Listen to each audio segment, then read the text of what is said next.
પાકિસ્તાનની કેદમાં ગુજરાતના માછીમારો। गुजरात के मछुआरों का इश्यू आपकी इजाज़त से उठाना चाहता हूँ। हमारा गुजरात का दरिया किनारा पाकिस्तान से सटा हुआ है। आज भी 156 मछुआरे पाकिस्तान की कैद में हैं।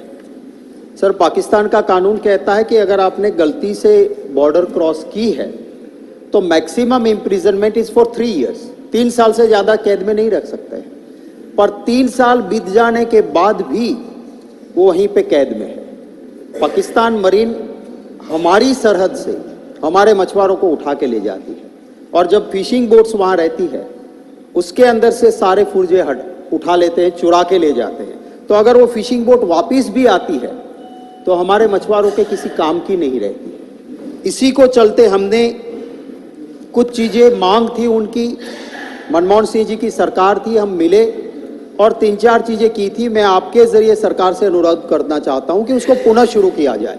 एक हमने शुरू करवाया था कि यहाँ मछुआरा का फैमिली अगर डाक भेजेगा, खत लिखेगा तो उसे कैद में मिलेगा और कैद से मछुआरा जो पाकिस्तान की कैद में है वो अपने फैमिली को खत लिख सकता था। वो शुरू हुआ था, इस सरकार के रेजिम में वो बंद हो गया है। एक परिवार का बंदा किसी दुश्मन देश की कैद में है और उसके हालचाल भी परिवार नहीं जान सके, आप उनकी मानसिकता समझ सकते हो। तो वो शुरू होना चाहिए।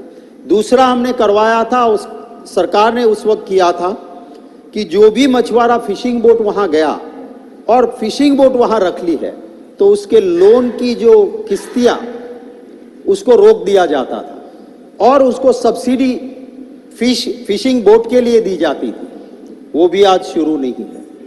तीसरी हमारी मांग थी और वहाँ पे हुआ था पर राशि बहुत कम है कि जो भी कमाने वाला जो है वो तो चला गया कैद में और जनरली ये फिशिंग बोट में परिवार के जितने भी मेल मेंबर्स या कमाने वाले होते हैं वो साथ में होते हैं, वो चले जाते हैं। इधर सिर्फ बच्चे और महिलाएं बचती हैं, तो उनको कुछ सब्सिडीज मिलनी चाहिए।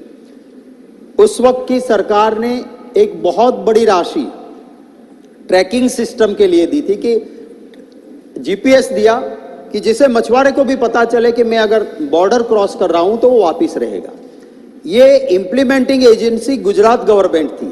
C&AG ने कहा कि भारत सरकार ने जो पैसे फिशरमैन की सेफ्टी के लिए दिए जीपीएस सिस्टम के लिए, उसमें बहुत बड़ा भ्रष्टाचार हुआ है और इसी वजह से जीपीएस का सिस्टम चल ही नहीं रहा है।